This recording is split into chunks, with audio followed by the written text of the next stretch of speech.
Bismillahirrahmanirrahim. Assalamualaikum warahmatullahi wabarakatuh. Hamdan katsiran thayyibatan mubarakan fih. Perkenalkan, nama saya Khalil Al-Baghawi. Pada hari ini saya akan mendampingi jalannya pembelajaran Quran Hadits kelas 12. Saya di sini selaku guru PPL pengganti Ibu Dr. Anda Yusniati. Selanjutnya silakan dengarkan penjelasan berikut ini. Selanjutnya mari bersama-sama kita dengarkan Quran surat An-Nahl ayat 125. A'udzu billahi minasy syaithanir rajim. Bismillahirrahmanirrahim. Ud'u ila sabili rabbika bil hikmati wal mau'izatil hasanah wajadilhum billati hiya ahsan. Inna rabbaka huwa a'lamu biman dhalla an sabili wa huwa a'lamu bil muhtadin.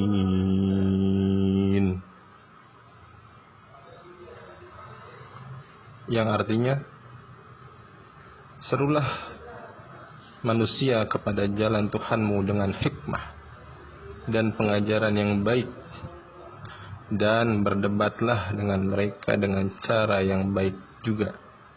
Sesungguhnya Tuhanmu, dialah yang lebih mengetahui siapa yang sesat dari jalannya, dan dialah yang lebih mengetahui siapa yang mendapat petunjuk. Adapun dakwah secara garis besar berarti ajakan atau seruan kepada seseorang untuk beriman dan taat kepada Allah, baik sesama muslim maupun non-muslim. Selanjutnya kita masuk ke isi kandungan ayat. Nah, surat An-Nahl ayat 125 ini menjelaskan mengenai kewajiban kita untuk menyerukan atau mendakwahkan ajaran agama Islam dengan jalan yang baik. Hal ini bisa ditunjukkan dengan lafaz pertama, ud'u, yang dalam bahasa Arab termasuk fi'il amr atau kalimat perintah. Namun kewajiban ini tentunya harus sesuai dengan kemampuan.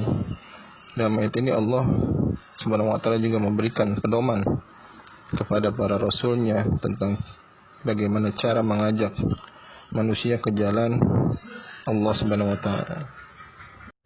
Yang dimaksud jalan Allah Subhanahu wa ta'ala di sini adalah agama Allah, yaitu syariat Islam yang diturunkan kepada Nabi Muhammad sallallahu alaihi wasallam. Kemudian Allah Subhanahu wa ta'ala menjelaskan metode atau dasar-dasar seruan tersebut untuk pegangan bagi umatnya.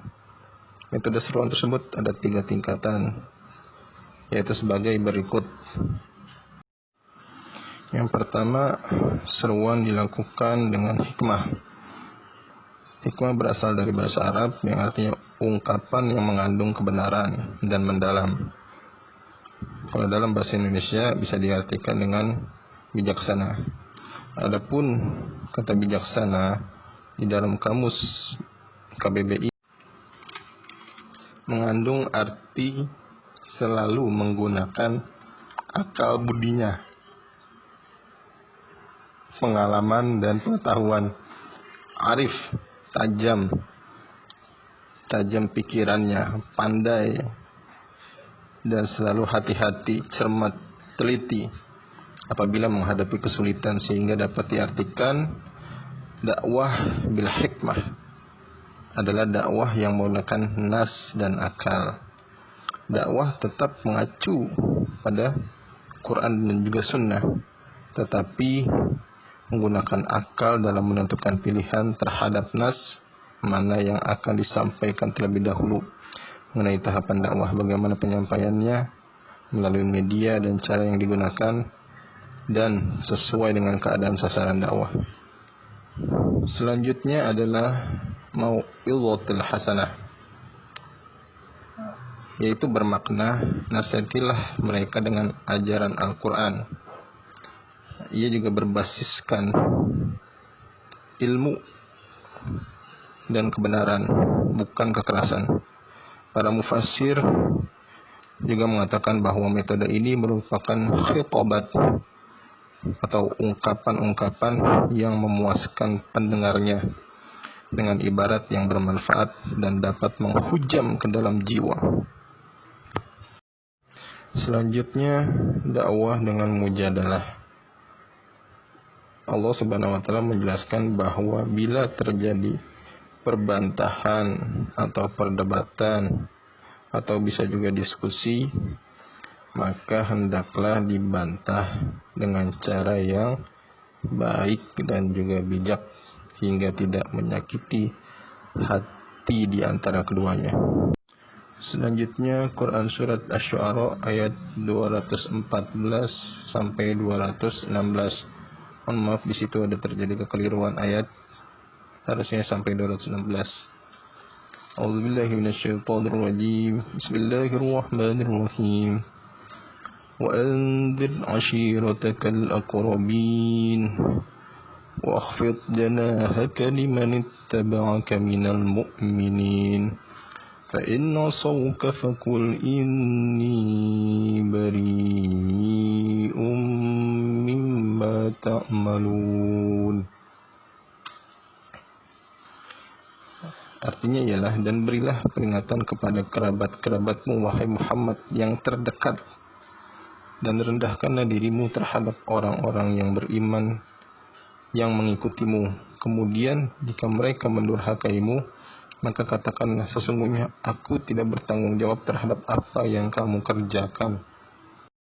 Selanjutnya adalah isi kandungan Asy-Syu'ara ayat 214 sampai 216.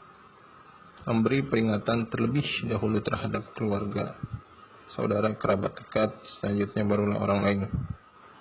Nah, mengenai penjelasan isi kandungan ini, tahap pertama yang perlu kita berikan peringatan terlebih dahulu adalah keluarga, saudara, atau kerabat dekat, baru selanjutnya orang lain. Hal ini juga pernah dicontohkan oleh baginda besar Nabi kita Muhammad SAW saat pertama kali beliau mendapatkan wahyu dari Allah Subhanahu wa taala untuk menyampaikan ajaran tauhid dengan mempercayai Tuhan yang Maha Esa. Seseorang yang diberikan peringatan pertama kali ialah istri beliau sendiri, yaitu Khadijah. Baru selanjutnya kepada kerabat, sahabat terdekatnya. Setelah itu barulah secara berangsur-angsur menyeru masyarakat di sekitarnya, dan akhirnya kepada seluruh manusia. Awalnya hal ini dilakukan dengan cara sembunyi-sembunyi karena keadaan belum memungkinkan bagi Nabi Muhammad untuk berdakwah secara terbuka.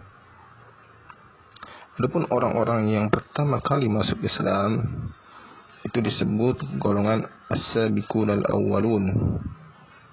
Mereka ini dari golongan muhajirin dan ansor. Di antaranya adalah Khadijah binti Khuwailid, lalu ada Zaid bin Harithah, ada Ali bin Abi Thalib, lalu Abu Bakar As-Siddiq, Ummu Aiman, dan juga Bilal bin Rabah. Nah, di dalam ayat ini juga ditekankan agar seseorang, yaitu juru dakwah atau mubaligh biasanya kita sebut, memiliki sikap ramah dan juga rendah hati kepada seluruh umat muslim. Maksudnya apa? Yaitu setia mengingatkan agar selalu tetap istiqomah dalam jalan kebaikan.